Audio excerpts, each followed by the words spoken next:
அழகே அழகு சீரியல்ல அடுத்து வர எபிசோட்ல நம்ம ரேவதி இருந்துட்டு வீட்டில் கோயிலுக்கு போகிறதா சொல்லிட்டு நம்ம மலரோட பர்த்டேக்கு செலிப்ரேட் பண்ணுறதுக்காக கிளம்பி வராங்க. அதுக்கு அடுத்து தான் பார்த்தீங்கன்னா தங்கராஜ் வீட்டுக்கு வராரு.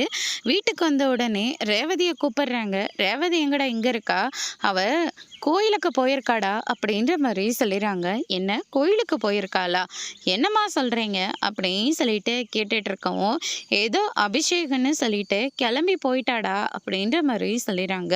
அதுக்கடுத்து தான் சுரேஷ் இருந்துட்டு நம்ம தங்கராஜுக்கு ஃபோன் பண்ணி, என்ன மாமா நீங்கள் வரலையா அப்படின்னு சொல்லிட்டு கேட்கவும், எங்கடா வரலையான்னு கேட்குற மாப்பிள்ள அப்படின்னு சொல்லிட்டு தங்கராஜ் வந்து கேட்டுட்டு இருக்காரு.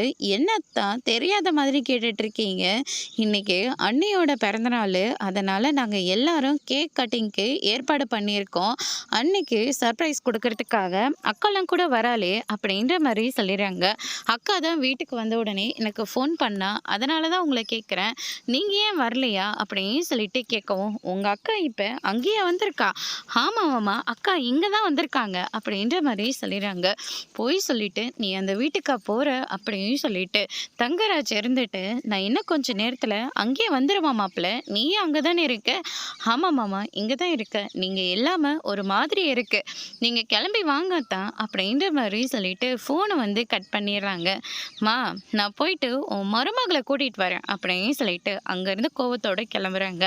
அதோடு இன்னைக்கான பிரம்ம முடிச்சிருக்காங்க.